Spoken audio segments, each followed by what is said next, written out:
नमस्कार साथियों, गुरुकृपा क्लासेस के इस ऑनलाइन डिजिटल प्लेटफॉर्म पर आप सबका हार्दिक स्वागत है। जैसा कि आपको पता है कि गुरुकृपा क्लासेस के द्वारा सेकेंड ग्रेड और सीईटी की जो टेस्ट सीरीज चल रही है, उसमें जो भी हर शनिवार को जो टेस्ट रहता है उससे पहले जो हम टॉपिक होते हैं उन टॉपिकों का थोड़ा बारीकी से हम अध्ययन कर लेते हैं। कल हमने जो वीडियो बनाया था वो आहार सभ्यता पे था। सभी विद्यार्थी, अगर आप आहार सभ्यता का वीडियो नहीं देखे हुए हो तो कल वाली क्लास में आप जाइए और उस आहार सभ्यता के वीडियो को आप देखने के बाद ये क्लास आज देखिए। आज की अगर हम बात करते हैं इसके अंदर, तो आहार सभ्यता के बारे में हमने बात कर ली थी कि आहार सभ्यता को हम बनास संस्कृति भी कहते हैं, आघाटपुर भी कहते हैं, तथा इसे ताम्रवती नगरी भी कहते हैं, तथा इसे धूलकोट सभ्यता भी कहते हैं। इस सभ्यता को धूलकोट सभ्यता कहने का काम सबसे पहले एस डी सांकरिया ने किया था। और ये धूलकोट जो है वो आहार सभ्यता में खोजा गया पहला स्थान है, जिसकी खोज मेलबर्न विश्वविद्यालय ऑस्ट्रेलिया से की गई थी। ये आहार सभ्यता है वो उदयपुर में बेडस तथा आड़ नदी के किनारे स्थित है। आहार सभ्यता की सर्वप्रथम जो खोज की थी वह अक्षय कीर्ति व्यास ने की थी, जो 1953 ईस्वी में की थी। और इस दोबारा जो इसकी खोज की गई थी वो 1956 के अंदर रतन चंद्र अग्रवाल के द्वारा की गई थी। ठीक है, इसके बाद में हमने बात की थी, देखो कल हमने इसके बारे में पढ़ लिया था कि खोजा गया स्थान है, कौन सी नदी के किनारे स्थित है। सर्वप्रथम खोज 1953 में अक्षय कीर्ति व्यास ने, फिर रतन चंद्र अग्रवाल ने 1956 में की थी। इसका उत्खनन कार्य एस डी सांकलिया और वी एन मेसन ने किया था। राजस्थान सरकार के द्वारा नियुक्त उत्खनन कार्य में नियुक्त 2 व्यक्ति थे, एक का नाम विजय कुमार था, एक का नाम पीसी चक्रवर्ती था। इसके साथ में हमने पढ़ा था, इसकी प्रमुख विशेषताएं पढ़ी थी कि आर्य सभ्यता के जो लोग थे उनके जो आर्य सभ्यता में जो मकान थे उन मकानों की जो नींव थी वो काले पत्थरों से निर्मित होती थी। और वहाँ के जो मकान थे उनकी दीवारें जो होती थी वो सुखाई गई ईंटों से तथा पत्थरों से बनाई जाती थी। वहाँ के जो मकान है उनकी आकृति आयताकार थी और बड़े आकार के होते थे, ये हमने पढ़ लिया था। इसी के साथ हमने देख लिया था कि आहार सभ्यता के अंदर जो मकानों की जो छतें थी वो बांस के ऊपर जो मिट्टी का लेप करके वहाँ पर बनाई जाती थी, और जो छतों पे पीली तथा चिकनी मिट्टी का प्रयोग किया जाता था। वहाँ के मकानों में 2 से 6 चूल्हे मिले हैं, जिसे संयुक्त परिवार और पितृसत्तात्मक हम यह कह सकते हैं कि वहाँ व्यवस्था थी। इसी के साथ वहाँ पर एक वैज्ञानिक पद्धति थी पानी निकालने की, जिसे हम चक्रकूप पद्धति भी कहते हैं। इसमें हमने देखा था कि वहाँ पर उच्च कोटि का, जैसे आज वर्तमान में ग्वालियर में उच्च कोटि का चावल है, वो उच्च कोटि के चावल को पकाकर वो खाया करते थे। वहाँ के जो लोग थे वो शव को आभूषणों के साथ गाड़ते थे, तथा जो शव का सिर होता था उत्तर दिशा में होता था। ये सारी बातें हमने आहार सभ्यता के बारे में पढ़ ली थी। कौन कौन वस्तुएं, कौन कौन सी चीज़ें हमने मिली थी वहाँ पर, वो सारी बातें हमने पढ़ ली थी। अगर आप लोग ये कल वाला वीडियो नहीं देखे हुए हो तो एक बार कल वाला वीडियो देखिए। आज मैं शॉर्ट तरीके से आपको कालीबंगा सभ्यता के बारे में विस्तार से चर्चा करने वाला हूं। इस वीडियो को आप 1 से 2 बार देखोगे तो कालीबंगा सभ्यता कंप्लीट हो जाएगी। सबसे पहले बात आती है कि कालीबंगा जो सभ्यता है वह है कहाँ पर, तो कालीबंगा सभ्यता वर्तमान हनुमानगढ़ में है। कालीबंगा सभ्यता जो है वो वर्तमान में कहाँ पर है बेटा, हनुमानगढ़ में। पहला प्रश्न तो यही आ जाता है कि कालीबंगा सभ्यता कहाँ पर है, हनुमानगढ़ में। हनुमानगढ़ में खो के समीप गंगानगर जिले में है। देखो वर्तमान में हनुमानगढ़ में, खो के समय गंगानगर जिले में। देखो यहाँ थोड़ा सा है, खो के समय अर्थात खोज के समय आना चाहिए थी। यहाँ पर खोज के समय पूछे कि जो खोज हुई थी कालीबंगा सभ्यता की, जब खोज हुई थी उस समय यह किसमें थी, गंगानगर में हुई थी। लेकिन वर्तमान में किस जिले में है, गंगानगर, हनुमानगढ़ में। 2 प्रश्न आ सकते हैं। कालीबंगा जो सभ्यता है वो कहाँ पर है, हनुमानगढ़ में, लेकिन खोज जब हुई थी उस समय ये कहाँ थी, गंगानगर जिले में थी। ये दशवतवी और घग्गर नदियों के मध्य अवस्थित है। जो घग्गर नदी, जिसका दूसरा नाम देशवती नदी है, उसके मध्य अवस्थित है। इसकी जो खोज की थी वो अमलानंद घोष के द्वारा की गई थी। लेकिन इस कालीबंगा सभ्यता के बारे में सबसे पहले जो कल्पना किया था कि यहाँ एक सभ्यता है, वो सभ्यता की कल्पना करने वाले व्यक्ति जो थे वो एलपी टेसीटोरी थे। कौन थे, एलपी टेसीटोरी। ये आपकी छोटी सी बात कंप्लीट हुई। कालीबंगा सभ्यता वर्तमान में हनुमानगढ़ जिले में है। जब खोज हुई थी उस समय जो कालीबंगा थी वो गंगानगर जिले में थी। इसकी जो सर्वप्रथम जो खोज की थी वह अमलानंद घोष ने 1952 में की थी, तथा इसी सभ्यता के होने की जो कल्पना सबसे पहले की थी वह की थी एलपी टेसीटोरी ने की थी। ये जो कालीबंगा सभ्यता है इसका शाब्दिक अर्थ होता है की चूड़ियां। क्या होता है भाई, काले रंग की चूड़ियां। और ये जो वर्तमान में घग्गर तथा द्रस्वती नदी थी उसके किनारों पर उसके मध्य में क्या है, अवस्थित है। इतनी बात आप सब लोगों को समझ में आ गई होगी।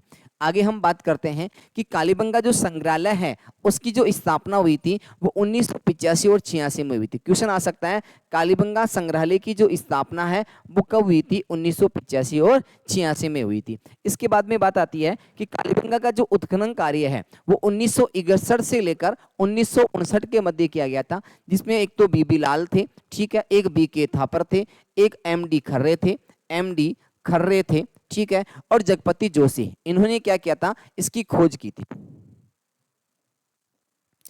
बीके थापर था, एमडी खर्रे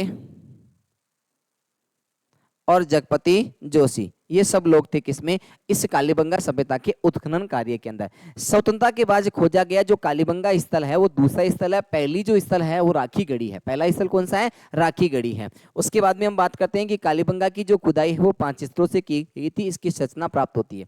कालीबंगा सभ्यता कहाँ पर है, हनुमानगढ़ वर्तमान जिले में। खोज के समय कहाँ थी, गंगानगर में थी।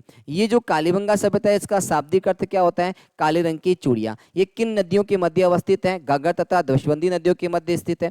ये जो कालीबंगा है उसकी खोज सर्वप्रथम अमलानंद घोष ने 1952 ईस्वी में की थी, लेकिन कालीबंगा सभ्यता होने की जो कल्पना सबसे पहले की थी वो एलपी टेलीटोरी ने की थी। इसी के साथ हमने बात की कि कालीबंगा जो संग्रहालय है उसकी स्थापना 1985 और 86 में की गई थी। कालीबंगा का जो उत्खनन कार्य है वो किसके द्वारा किया गया था, बीबी लाल, बीके थापर, जगपति जोशी, एमडी खर्रे के द्वारा इसका उत्खनन कार्य किया गया था। ये जो कालीबंगा सभ्यता स्थल है ये स्वतंत्रता के बाद खोजा गया दूसरा स्थल है। पहले स्थल की बात करते हैं तो पहला स्थल था राखीगढ़ी। बोलो समझ में आया कि नहीं आया, बोलो मेरे साथ एक बार सब लोग अपने एक साथ बोलना, कालीबंगा सभ्यता वर्तमान में हनुमानगढ़ जिले में अवस्थित है। खोज के समय ये गंगानगर जिले में स्थित थी। ये घग्गर और द्रस्वती नदियों के मध्य अवस्थित है। इस सभ्यता का, इस कालीबंगा का शाब्दिक अर्थ काले रंग की चूड़ियां होती है। इसकी जो खोज है वो अमलानंद घोष ने 1952 ईस्वी में की थी। इस सभ्यता के होने की सबसे पहले कल्पना एलपी टेलीटोरी ने की थी। ये जो कालीबंगा संग्रहालय है वो 1985-86 में है। और कालीबंगा सभ्यता का जो उत्खनन कार्य है वो बीबी लाल, बीके थापर, जगपति जोशी, एमडी खर्रे के द्वारा किया गया था। इसके आगे हमने बात की कि स्वतंत्रता के बाद खोजा गया दूसरा स्थल है कौन सा, कालीबंगा। पहले स्थल की बात करें तो वह है राखीगढ़ी। इसके आगे हम कहते हैं कि कालीबंगा के साक्ष्य हड़प्पा सभ्यता के 3 चरणों के प्रतिनिधित्व करते हैं। एक तो पाक हड़प्पा, एक विकसित हड़प्पा, उत्तर हड़प्पा। क्वेश्चन आ सकता है कि कालीबंगा सभ्यता वह हड़प्पा काल के कितने चरणों का प्रतिनिधित्व करती है। एक तो पाक हड़प्पा का प्रतिनिधित्व करती है, एक विकसित हड़प्पा का प्रतिनिधित्व करती है और एक उत्तर हड़प्पा का करती है। दशरथ शर्मा ने कालीबंगा सभ्यता को हड़प्पा की तीसरी राजधानी कहा था। ध्यान रखना जो दशरथ शर्मा थे उन्होंने कालीबंगा सभ्यता को क्या कहा था, सिंधु घाटी सभ्यता की, सॉरी, हड़प्पा सभ्यता की तीसरी राजधानी कहा था। देखो दशरथ शर्मा ने, किसने कहा था, दशरथ शर्मा ने कालीबंगा सभ्यता को हड़प्पा की तीसरी राजधानी कहा था। तो क्वेश्चन क्या आ सकता है कि हड़प्पा सभ्यता की तीसरी राजधानी कालीबंगा सभ्यता को किसने कहा था, दशरथ शर्मा ने कहा था। आगे हम पढ़ते हैं कि एक विद्वान थे बीबी लाल। उस बीबी लाल के अनुसार तीसरी राजधानी का मत एचडी सांकलिया ने दिया था। ध्यान रखना दशरथ शर्मा ने हड़प्पा की तीसरी राजधानी कालीबंगा को मानी थी, लेकिन बीबी लाल के मत के अनुसार कालीबंगा को तीसरी राजधानी किसने बताया था, एचडी सांकलिया ने दिया था। किसने दिया था, एचडी सांकलिया ने दिया था। अगर हम बात करते हैं पाक हड़प्पा कालीन जो कालीबंगा थी, इसमें कौन कौन से हमें प्रमाण मिलते हैं। एक तो यहां से हमें जुता हुआ खेत मिला था, तो ध्यान रखना कालीबंगा सभ्यता से हमें जुते हुए खेत के साक्ष्य मिले हैं, जिसमें 2 फसलें है, जिसमें एक है सरसों और एक है चना, एक साथ बोए गए थे, एक साथ बोई गई थी। तो ध्यान रखना कालीबंगा में जुते हुए खेत के साक्ष्य मिले हैं, जिसमें सरसों और चना एक साथ बोने के अवशेष हमें प्राप्त हुए हैं। वापस रिपीट कर लो, कालीबंगा सभ्यता जो है उस साल कालीबंगा का शाब्दिक अर्थ होता है काले रंग की चूड़ियां। कालीबंगा वर्तमान में हनुमानगढ़ जिले में, लेकिन खोज के समय गंगानगर जिले में अवस्थित है। कालीबंगा जो है वो घग्गर तथा धुस्वती नदियों के मध्य अवस्थित है। कालीबंगा की खोज सर्वप्रथम 1952 में अमलानंद घोष के द्वारा की गई थी और इसकी जो सर्वप्रथम होने की कल्पना की थी वो एलपी टेस्टोरी के द्वारा की गई थी। कालीबंगा जो संग्रहालय है उसकी स्थापना 1985-86 में की गई थी और कालीबंगा जो सभ्यता उसका उत्खनन कार्य है बीबी लाल, बी के थाकर, एम डी खरे, जगपति जोशी के द्वारा की गई थी। यहाँ तक हमने पढ़ लिया था। फिर इसके बाद में हमने बात की थी कि इसके बाद में हमने बात की थी कि कालीबंगा के जो साक्ष्य वो 3 चरणों में हमें देखने को मिले थे। ये तो हमने बता ही दिया। और कालीबंगा जो स्वतंत्रता के बाद खोजा गया दूसरा स्थल है, पहला राखीगढ़ी था। और जो दशरथ शर्मा थे उसने कालीबंगा को हड़प्पा की तीसरी राजधानी की थी, लेकिन बीबी लाल के अनुसार जो कालीबंगा को तीसरी राजधानी का कार्य जो कहने का जो काम किया था वो किसने किया था? एच.डी. सांकलिया ने कहा था। ठीक है, ये चीज हमने देख ली। आगे हम देखते हैं कि कालीबंगा सभ्यता से जुते हुए खेत के साक्ष्य मिले हैं। अब जुते हुए खेत के साक्ष्य जो कालीबंगा से मिले हैं उसमें संयुक्त रूप से 2 फसल एक साथ बोई गई थी। अब उन 2 फसल कौन कौन सी थी? सरसों और चना एक साथ बोए जाने के अवशेष कहां से मिले हैं? कालीबंगा से मिले हैं। ठीक है कि नहीं है? यहां से आगे हम बढ़ते हैं कि कच्ची ईंटों के भवन जिनमें चूल्हे व राख के अवशेष मिले। कालीबंगा से कच्ची ईंटों के अवशेष भी मिले, ध्यान रखना। कालीबंगा से कच्ची ईंटों के अवशेष भी मिले हैं जिनमें चूल्हे व राख के अवशेष प्राप्त हुए हैं। यहाँ से कालीबंगा से गुलाबी रंग के मृतभांड भी प्राप्त हुए हैं। जो कालीबंगा सभ्यता है वहां से कौन से मृतभांड मिले हैं? गुलाबी रंग के। और भूरे व गोरे व कोठे प्रकार के, काले व गोरे प्रकार के जो मृतभांड वो हमें कहाँ से मिले थे? आहड़ सभ्यता से मिले थे। गुलाबी रंग के जो मृतभांड है वो हमें कालीबंगा सभ्यता में मिले हैं। ऐसे मृतभांड सोती से भी मिले हैं, अर्थात गुलाबी रंग के मृतभांड सोती सभ्यता से भी मिले हैं। अब यहाँ एक और प्रश्न आ गया कि सर ये सोती सभ्यता है कहाँ? तो सोती सभ्यता है बीकानेर में। कहाँ है? बीकानेर में। इसी कारण कालीबंगा सभ्यता को दूसरी सोती सभ्यता भी कहते हैं।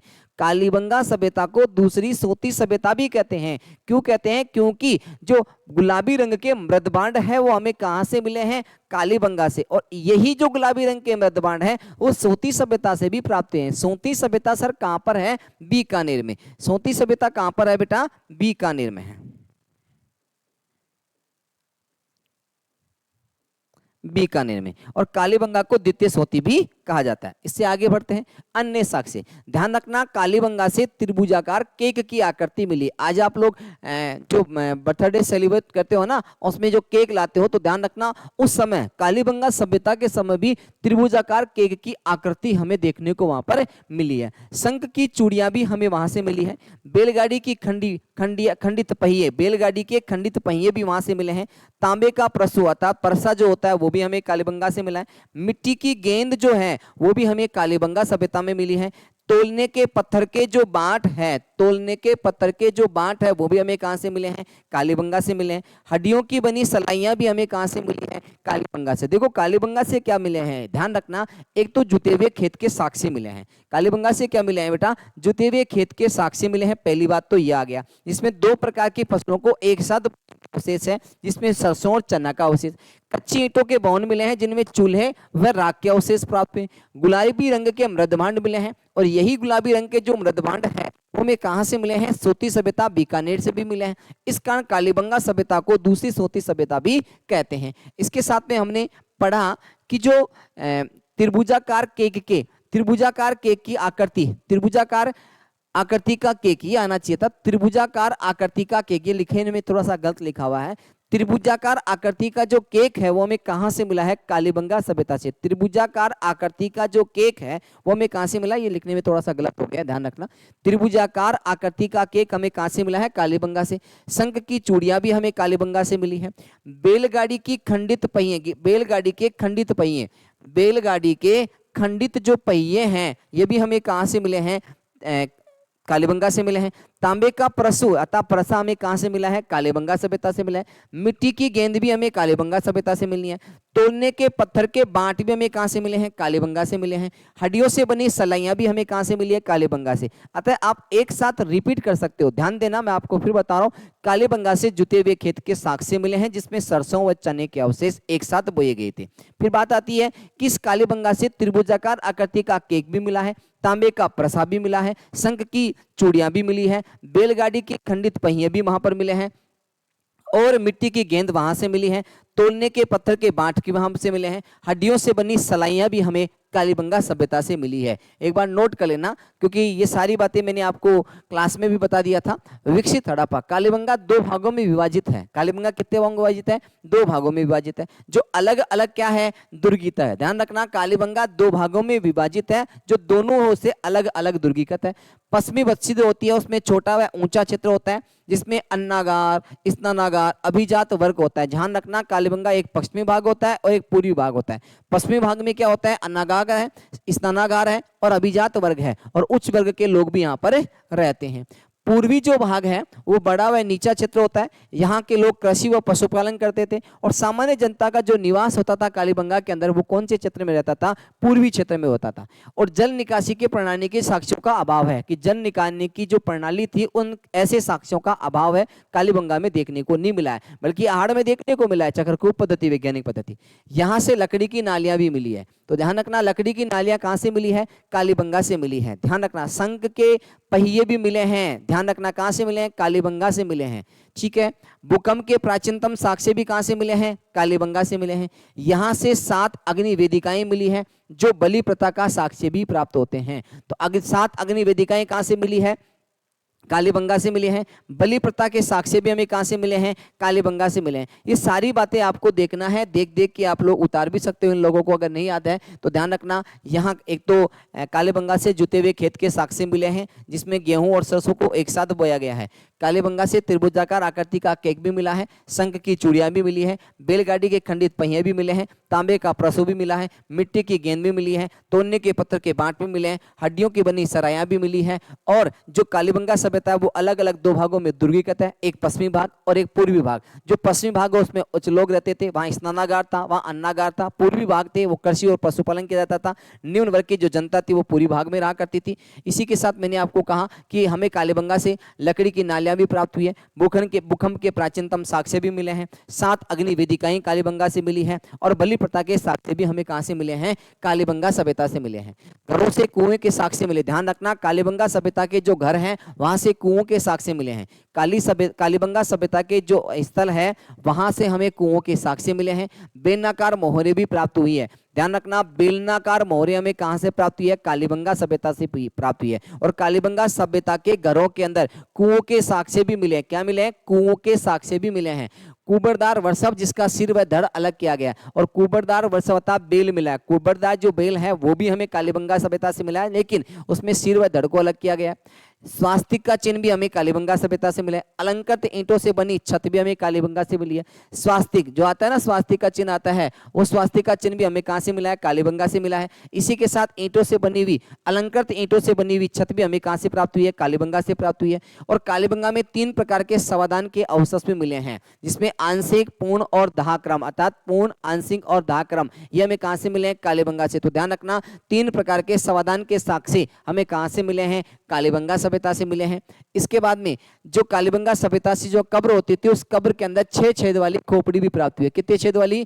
6 छेद वाली खोपड़ी भी प्राप्त हुई है, जिससे हमें ये ज्ञात लगा सकते हैं कि उस समय शल्य चिकित्सा के प्रमाण भी रहे भी हैं। किसमें? शल्य चिकित्सा रही थी। युगल समाधान, जिसमें सती प्रथा का प्रमाण मिलता है। युगल अर्थात स्त्री पुरुष को एक साथ जलाया अर्थात दफनाया जाता था, जिसे हम कहते हैं यहाँ सती प्रथा का प्रचलन भी था कालीबंगा सभ्यता के समकालीन। यहाँ तक आपको समझ में आ गया होगा। अब सर, कालीबंगा का जो पतन हुआ था वो केनेडी के अनुसार तो हुआ था कि एक साथ मलेरिया फैल गया था, इस कारण कालीबंगा सभ्यता क्या हो गया था? पतन हो गया था। दशरथ समय ने कहा कि बाढ़ आ गई थी, उस बाढ़ से कालीबंगा सभ्यता का पतन हो गया था। 1985 में राजस्थान सरकार ने कालीबंगा संग्रहालय बनाया था। कब बनाया था? 1985 में राजस्थान सरकार ने कालीबंगा संग्रहालय बनाया था। यहां तक को आपको कालीबंगा सभ्यता समझ में आ गई होगी। मैं एक बार रिपीट करवा देता हूं कि जो कालीबंगा सभ्यता है ये हनुमानगढ़ जिले में वर्तमान में है, लेकिन खोज के समय गंगानगर जिले में थी। यह घग्गर और द्वस्वती नदियों के मध्य अवस्थित है। इसकी खोज सबसे पहले 1952 में अमलानंद घोष ने की थी, तथा इसके होने का प्रमाण या होने की कल्पना सबसे पहले जो की थी वो एलपी स्टोरी ने की थी। जो कालीबंगा सभ्यता है उसका उत्खनन कार्य बीबी लाल, बी के तापर, एम डी खरे, जगपति जोशी के द्वारा इसकी खोज की गई थी 1961 से 1969 के मध्य। यहां तक हमने पढ़ लिया था। इसके बाद में हमने देखा था कि भाई जो कालीबंगा सभ्यता है उस कालीबंगा सभ्यता में, हाँ भाई यहां तक तो हमने देख लिया था, हाँ देख लिया था। इसके बाद मैंने कहा था कि कालीबंगा सभ्यता को दशरथ शर्मा ने हड़प्पा की तीसरी राजधानी कहा था, लेकिन बीबीलाल के अनुसार एसडी सांकलिया ने हड़प्पा की तीसरी राजधानी किसको कहा है? कालीबंगा को कहा है। इसी के साथ हमने कहा कि कालीबंगा से जो जुते हुए खेत के साक्ष्य प्राप्त हुए हैं, जिससे जौ और सरसों को एक साथ बोने के साक्ष्य भी हमें यहाँ से मिले हैं। यहाँ से कच्ची ईंटों के साक्ष्य मिले हैं, जिससे चूल्हे व राख के अवशेष प्राप्त हुए हैं। यहाँ से गुलाबी रंग के मृदभांड मिले हैं, जिससे सोती सभ्यता में भी गुलाबी रंग के मृदभांड थे। इसी कारण कालीबंगा को दूसरी सोती सभ्यता भी कहा जाता है। इसके आगे हम पढ़ा कि यहाँ पर त्रिभुजाकार आकृति का केक भी मिला है और यहाँ पर संघ की चूड़ियां मिली है। बेल के खंडित पहिए भी हमें यहाँ से मिले हैं। तांबे का प्रसू भी हमें यहाँ से मिला है। मिट्टी की गेंद मिली है। तोड़ने के पत्थर के बांट हमें यहाँ से मिली है। हड्डियों की बनी सरायां भी हमें यहाँ से प्राप्त हुई है। और कालीबंगा सभ्यता वो दो भागों में थी, एक पश्चिमी भाग एक पूर्वी भाग। पश्चिम भाग में उच्च वर्ग के लोग रहते थे, यहाँ अन्नागार स्नानागार और अभिजात वर्ग रहता था, ऊंचा क्षेत्र था ये। और पूर्वी भाग था वो पशुपालन के लिए, कृषि के लिए उपयुक्त था, सामान्य जनजीवन वहाँ रहा करता था। इसी के साथ वहाँ पर लकड़ी की नालियाँ भी हमें प्राप्त हुई है और भूकंप के प्राचीनतम साक्ष्य भी हमें यहाँ से प्राप्त हुए हैं। 7 अग्निवेदिकाएं प्राप्त हुई है। बलि प्रथा के साक्ष्य भी हमें यहाँ से प्राप्त हुए हैं। कालीबंगा के जो घर है वहाँ से कुओं के साक्ष्य भी मिले हैं। बेनाकार मोहरे भी वहाँ से मिले हैं। कुबरदार वर्षम मिला है, जिसका सिर और धड़ अलग अलग किया गया है। स्वास्तिक चिन्ह मिला है। अलंकृत ईंटों से बनी छत मिली है। 3 प्रकार के समाधान के अवशेष हमें यहाँ से मिले हैं। इसके अलावा 6 छेद वाली एक खोपड़ी मिली है, जिसे शल्य चिकित्सा के प्रमाण मिलते हैं। युगल समाधान मिले हैं। स्त्री पुरुष को एक साथ दफनाया गया है, जिसमें सती प्रथा के अवशेष हम कह सकते हैं। कालीबंगा के पतन के बारे में कैनेडी महोदय ने कहा था कि पूरे क्षेत्र में मलेरिया फैल जाने के कालीबंगा सभ्यता का क्या हो गया था? पतन हो गया था। दशरथ शर्मा ने कहा कि पूरे क्षेत्र में एक साथ बाढ़ आ गई थी, इसका कालीबंगा सभ्यता क्या हो गया था? पतन हो गया था। ये छोटा सा वीडियो था, डिटेल से चर्चा नहीं कर सकते क्योंकि अभी कल का ही टेस्ट है, तो इस कारण मैंने जितना हो सका उतना मैंने आपको बताया। धन्यवाद। सभी साथियों के साथ वीडियो को शेयर करें।